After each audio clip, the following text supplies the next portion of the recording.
What is the dumbest thing your parents did while raising you?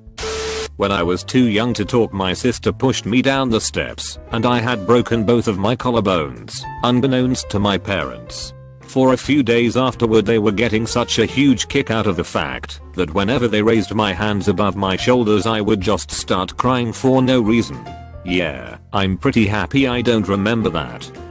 When I was 15 my mom found some nsfw pictures I had taken for my long distance boyfriend with the webcam and deleted. I forgot to empty the recycle bin and I discovered them recovered and saved into a folder made specifically for them. When I confronted my mother about it, she informed me that my stepfather had saved them and that if I wanted to act like a slut, I should expect to be treated like one. He was considerably younger than her, by about 25 years, and he passed the pictures around to all of his friends. My mom would invite them over and basically offer me up for sex.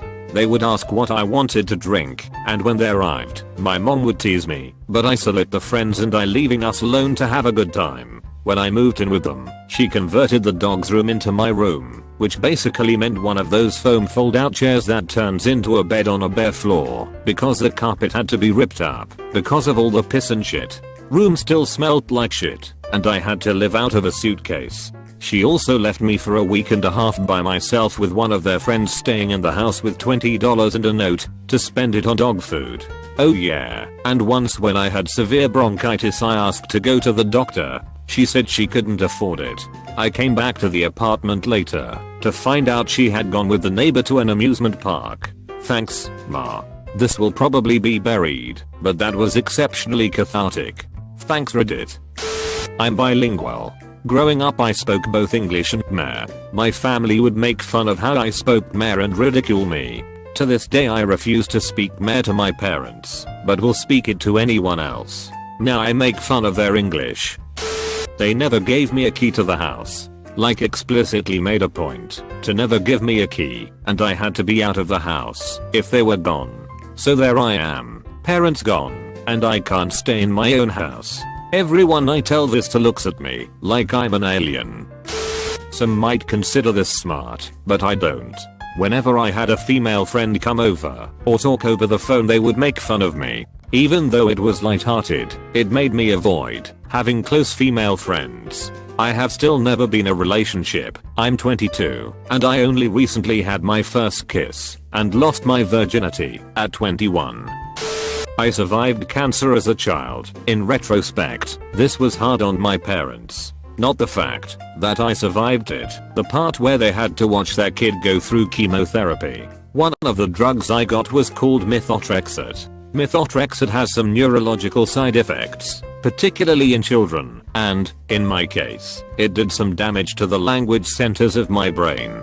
But my folks were too proud or too happy to put my treatment behind them to think much about that. When I was in high school I took Latin, and it was impossible for me. In hindsight I should have seen this coming. I was an exceptional student at everything, except spelling where I was a hopeless disaster. But, unwilling to face the fact that their kid might have a learning difficulty, they insisted that my difficulties in Latin were to do with my not trying, being lazy, or not caring. They berated me, punished me for failure to succeed, and kept on me, day in, day out, even over breaks and vacations, for 3 years. I had already developed a sense of pride in my academic work. I was plenty broken up about my inability to handle Latin on my own.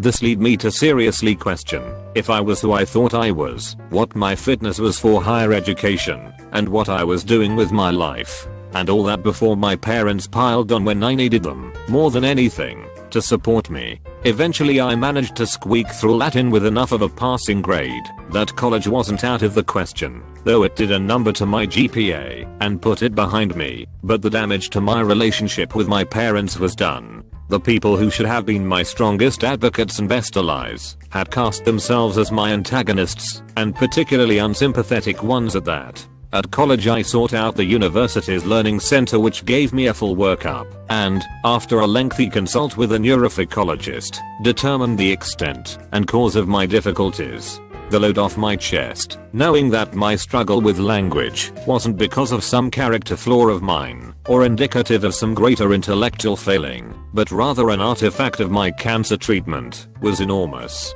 but it also led me to understand that my parents could have done so much more to help me, that the signs had been there for anyone with a will to see, and that in their stubbornness, blindness, or pride they had sacrificed their relationship with me and nearly cost me my chance at higher education rather than admit that I might have learning issues. I'm a lot older now, married, professionally successful, and with 3 wonderful kids to boot. I have tried so very hard to forgive them, to let bygones be bygones, and realize that they surely didn't know the consequences of their refusal to consider testing me for learning issues. At the same time, I look at all that I have built, the wonderful family and amazing grandkids I gave them, and wonder how they can have thought any of that would have been worth risking for a higher grade in Latin. Pick your battles with your kids and decide how far you'll push them before you jump in. Took my brother and I out of school to homeschool us. I was in 6th grade, my brother in 5th. And then never actually schooled us. I'm now 21 with a 6th grade education and it bothers me immensely. People constantly tell me I should just go get my JED. They don't understand how much I need to catch up on. I'm pretty much hopeless when it comes to math. Whenever the subject is brought up to my mom, she gets really defensive and blames my brother and I for not showing enough interest in her lessons. Oh, you mean those 2 times you actually tried to have a study session? Ugh, don't get me started. Vanish when I turned 12. Not completely walk out, but when I turned 12 my parents divorced and both decided that their new boyfriends/girlfriends were more important than their 3 daughters. I'm the oldest. At the divorce the other 2 were 7 and 6. While my mother technically had custody of us, she was almost never home. I walked my sisters to school in the morning. Their school was on the way to mine. Luckily, I would walk to the grocery store and buy us food with the money my mom would leave on the counter when she did come home, which was almost always when we were at school. This led to us not seeing our mom for sometimes weeks at a time. This continued for 4 years. I was just old enough to cook, clean and take care of my younger siblings well enough that the only thing that appeared out of place was how exhausted I was all the time.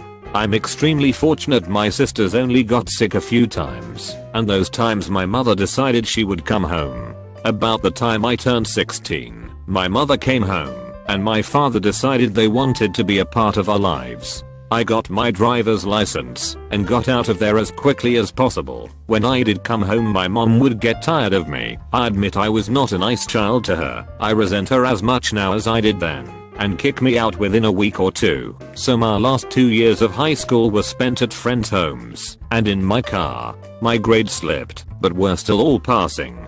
I graduated just fine and was accepted to a university about an hour away. As a result of this, I have a massive dislike for children and the prospect of being put through motherhood again terrifies me. I was put through it against my will and very young. I don't speak to my mother, but my father and I have made amends and are on very good terms.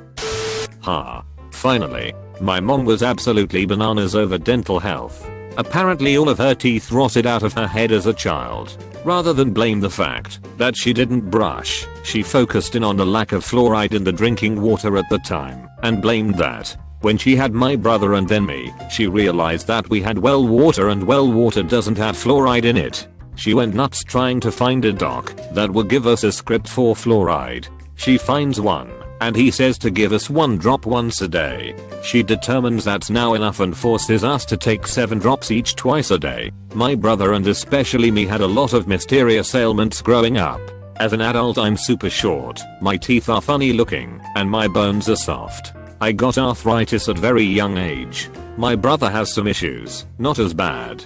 Come to find out it's chronic fluoride poisoning. She poisoned us with fluoride. Not the dumbest thing, but the first thing that comes to mind. When I was learning how to ride a bike my dad thought it would be a good idea if he tied a chain to the bike and ran alongside me.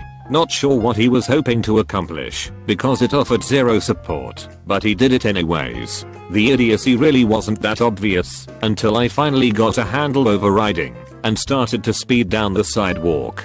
My dad couldn't keep up, and as I kept going he fell behind. He never let go of the chain, so I got yanked off and smashed into the ground. It was just a bad idea, but we laugh at it now.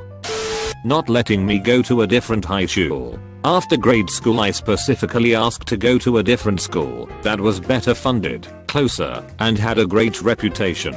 But my parents sent me to the ghetto ass school because my brother went there. Understandable. But high school was a terrible fucking experience. The school was literally falling apart. You would accidentally rip the railings off the walls in the stairwell. Ceiling tiles would fall on your head. Couldn't play basketball cause all the balls were flat.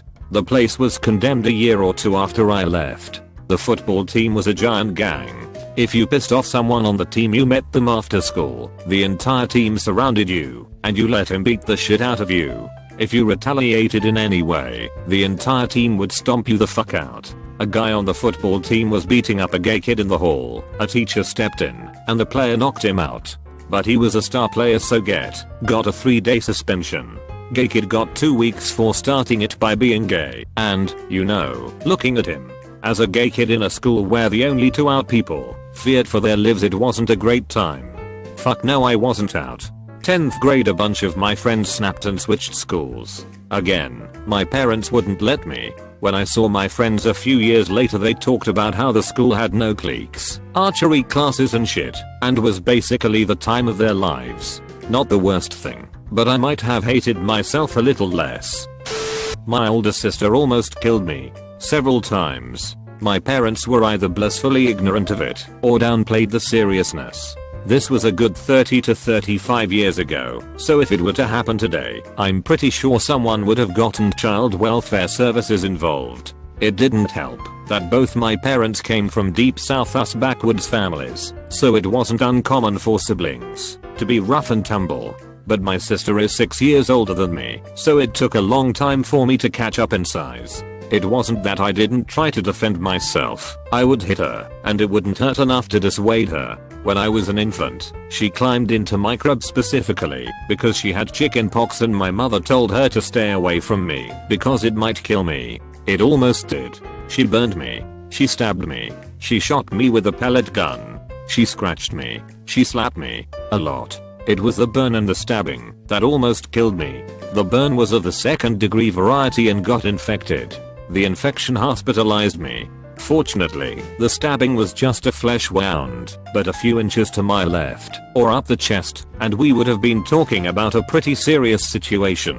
On the plus side, I wasn't shareable at school. I might have been her personal punching bag, but I was her punching bag. Anyone who threatened me at school was going to get the full brunt of her 9-year homicidal wrath. When I was about 9 or 10 she smacked me for whatever reason, and when I hit her back, I knocked her down. I could see her thoughts on her stunned face. Holy shit. That actually hurt. It was the last time she laid a hand on me with malicious intent. We weren't connected through the rest of her teen years, and for many years after. I barely saw her throughout my high school and college years. Life kicked her in the ass a lot because of her choices. I don't feel sorry for her, and she eventually became a good person. We have a reasonable relationship and she's apologized a few times for how she treated me as a kid. She'll smile and say, but it toughened you up, right? I suppose if by toughened you mean physically and somewhat emotionally scarred, then sure. To this day, though, I can't understand how my parents could just let it go on. I've brought it up to my mom once or twice. She just shrugged and said that wasn't any worse than what my brothers did to each other.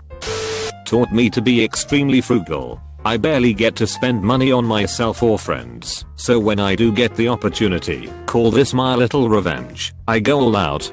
Hey, I just bought a book on Amazon. You want a coffee maker? Hey, I just bought myself a pack of condoms. You want a stripper? Hey, I just bought myself a pack of gum. You want some Jolly Ranchers? And whoop, there it is. I'm 23 now, and I moved back to my parents' house for a year before going off to law school. My parents don't let me lock my bedroom door for any reason. Sometimes I close the door to change my clothes, and after a few seconds my mom would come running down the hall and yell, "Why is your door closed? I need to move out."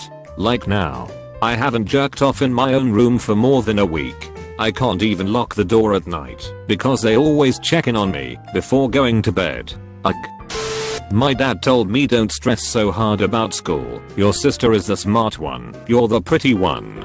both of them either not noticing or ignoring I suffered from an eating disorder in my teenage years, which was a manifestation of generalized anxiety disorder. My father is a psychologist and my mother struggles with bipolar. Whoosh. Only got help once I moved out. Yeah, my sister is a doctor, but she hates it and is going into academics, and I'm getting a law degree. I love them, but that's mean shit to say to both of us.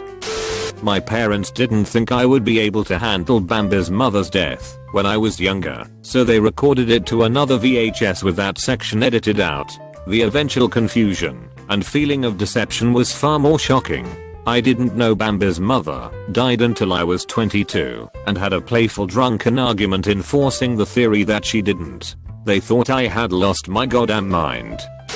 My father truly believed that the different colored notes that students took home with them in primary school were some kind of substitute for grades. So whenever I brought home a blue note, equivalent to not doing well, rather than a green note, doing well, the next day, after bringing in a blue note, he threatened to leave me at school and would file papers to disown me as a child while I was only 8 years old. Now, being the young child I was, I started crying and walked into the classroom with tears running down my face. The other students tried to console me, and the teacher even asked me what was wrong, despite both of them thinking that I was mentally handicapped because English wasn't my first language. After telling them in broken English how my father did not want me anymore, I was sent to the principal's office and my father was called in, who of course was furious with me. The staff tried to set up some counseling program, but my father would have none of it and instead opted to take me home and beat me for telling other people about my problems. I don't know how I still have any shred of respect for that man.